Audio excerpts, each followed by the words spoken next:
So have you come across ever a friend whom you met after 15 years, but to connect to them, you have to be like 15 years ago?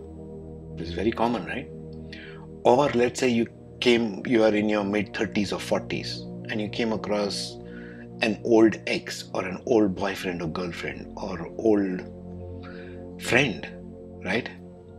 And then to connect to them again, you have to become that kind of a person because you no longer connect to them as you are now. That person is somewhat ended up becoming a different person, and you are a completely different person. What's going on here? Welcome to my channel. So this is what we are talking about today, the Vimshottari Mahadasha scheme. This is probably what is responsible for all this bizarre stuff that we keep changing as people through life. We can't connect to the same kind of people anymore. We can't connect to even our spouse or kids or any number of people, right? We don't connect to the same kind of lifestyle. Our lifestyle preferences change, our friends change, everything changes about us. That could probably be the reason. Stick with this. This is more bizarre than Matrix. I remember a line from Matrix, if you are a fan of Matrix, where the Oracle tells Neo, right? Neo, you are not come to understand what choice to make. You have already made the choice. Now you have come to understand why you made that choice. I love that line. This is just exactly like that. Your soul has already made a choice at the time and place and birth and everything of what nakshatra, what star, blah blah blah, all this Vedic astrology stuff. You already made that choice. Your soul has made that choice. All you are doing in the time between birth and death is trying to understand why you made those choices. Why the hell am I having all these things going on in my life? That's what is this about. Vimshottari Mahadasha scheme. Vimshottari in Sanskrit means 120. So Vimshottari Mahadasha scheme, and this is one of the schemes of Vedic astrology, considers moon and the moon nakshatra to measure what time periods you go through, or what is called as Mahadasha. Mahadasha is a major period in your life. Lifespan, let's go through the rules there. Lifespan considered is 120 years. You're considering a human life to be total of 120 years. The birth moon nakshatra is considered as the beginning of the clock of your major periods. Number 3, the order of the major Mahadasha periods is always the same. For all 7 billion people, this is the same order in which it will follow. First starts Ketu, followed by Venus, followed by Sun, followed by Moon, followed by Mars, Rahu, Jupiter, Saturn and Mercury. And then it again goes. For example, if you're born under a Moon Nakshatra, which is Lord of which is Sun, you begin your birth 1 to 6 years, because Sun is 6 years, with Sun Mahadasha. Then you will go to Moon, then Mars, then Rahu, then Ketu. We'll see that with a couple of examples. What are the years of major periods? How is this 120 years split by different major periods? They are not the same periods, as you can see in point number 4 here. And if you're listening on my podcast, please come to the YouTube channel. So the Ketu, or the south node of the moon, major period is for 7 years. Venus rules for a maximum period. This is 20 years. Sun for a period of 6 years, Moon for a period of 10 years, Mars for a period of 7, Rahu for a period of 18 years, Jupiter for 16 years, Saturn for 19 years, Mercury for 17 years. If you total all this, it will be 120, right? That's how 120 is split as major periods in every person's life. Now, how this clock changes depends upon where your moon star is. Which constellation or which nakshatra is the moon sitting at the time of your birth? Now I'll take this pie chart here as an example, and let's see that. Let's say your moon is in Bharani nakshatra when you were born. Now Bharani is ruled by Venus. So in this one, in point number 3 here, what comes after Venus? So from birth you start with the 20-year period. First 20 years of your life will be governed by Venus major period, after which will be followed by Sun, then Moon, then Mars, then Rahu and so on. Let's say you are born with Moon in Shatabhisha nakshatra, which is ruled by what? Which is ruled by Rahu. So you begin at this point, Rahu, then you move to Jupiter, then you move to Saturn, then you move to Mercury, then you move to Ketu. It keeps circling back, right? That's what happens. This goes on for every person's life, and this is the most popular scheme used by Vedic astrologers for predictive astrology. Why? what tends to happen as a common theme for all of us is each one of these major periods, you will start behaving with all the qualities represented by these planets and points. In Venus Mahadasha, you will behave as if Venus is in your head. In Sun Mahadasha, you will behave as if Sun is in your head. You might become highly egotistical. In Rahu Mahadasha, you might be filled with all kinds of confusing obsessions and compulsions. You see, this is how Mahadasha goes. That's why you change through life. You change through your adult years, right? If you take anything from 20 to 30, you are one kind of person. 30 to 40, you're a different person because you have changed the Mahadasha. Okay? This is why I keep telling you, there's no reason to judge anyone. What is there to judge? We are all in the same place, right? Anyhow, coming back to the health schemes over here. Why this is important from the point of view of health?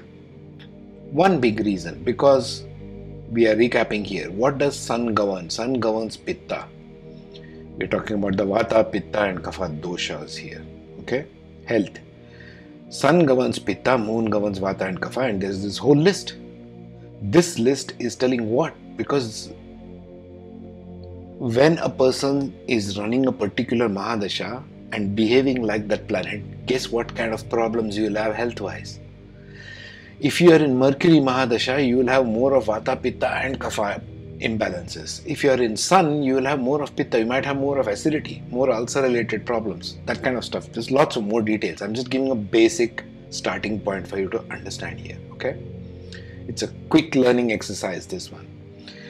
Just to get you started, you can read lots of detailed books. There are wonderful books out there, okay?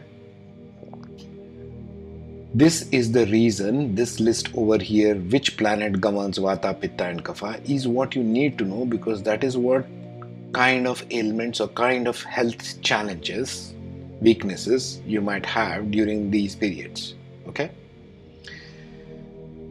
That's what I wanted to get. And I will leave you with a small tip here.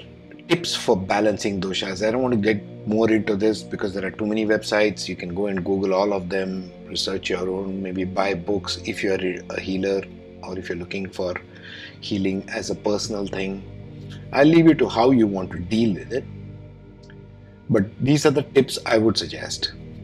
And broadly, I've come across this from many different websites like Art of Living or any of this other stuff who do good work, right?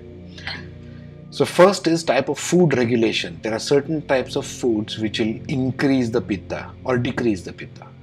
And same with Vata and Kapha. These three doshas have to be balanced.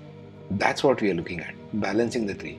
Not eliminating any one of them. Very important to remember. There's nothing to be eliminated here. You just need to keep them in check in equal proportions.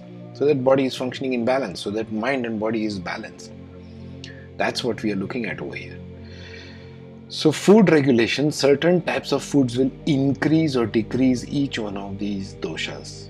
So you can Google and find out what Vata, Pitta, Kapha related foods are, which one your major period running is, and if you don't know that, you can get in touch with me on Facebook.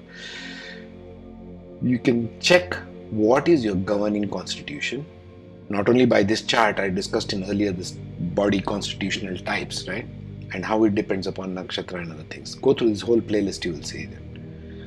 So you have a base body constitution level which you are born with. Where your ascendant is the governing body constitution type. Where your Mahadasha is according to the moon and what the current problems are on top of whatever problems you are born with on ascendant. So you got levels of it. Let's say you are born with more Kapha. You are born in Cancer ascendant. So you have got more Vata and Kapha energy in your body. Ascendant. Now coming to Nakshatra, let's say you are born under Venus Nakshatra.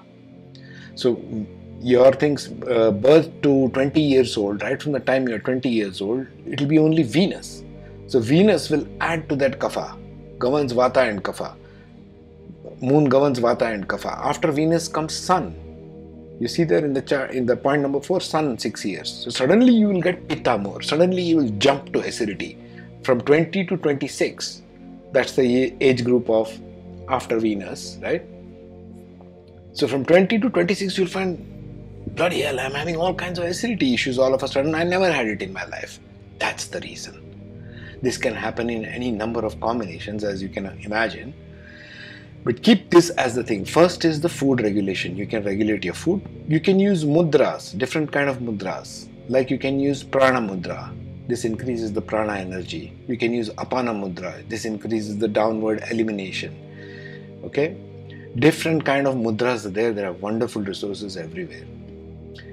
Or you can use yoga and pranayama for energy secretion, breath work. Now it's very popular all over the world. You know what pranayama is. So you can do energy regulation consciously. So if you do these three things consciously, food regulation, mudras and pranayama, it kind of, you can balance it. You can tide the whole health thing more easily. Okay, this is some conscious effort needed on your part. Also, what you can do is, you can go to this free Vedic birth chart in astrosage.com, plot your own ascendant and moon where it is, check the ascendant nakshatra and check the moon nakshatra. Ascendant is what you will carry throughout life, irrespective of the Mahadasha periods. It's not coming and going. Ascendant is what you're born with, full stop. Moon is what you're born with, full stop. But moon determines your Mahadasha scheme. You are not the same person throughout life. No one is, folks. Don't make any big judgments out of this whole thing. There is no meaning in that. Everybody is changing all the time. And according to their Mahadashas, their behavior, their needs, their desires, and whatever the soul has come to evolve is also shifting and changing. That's all it is.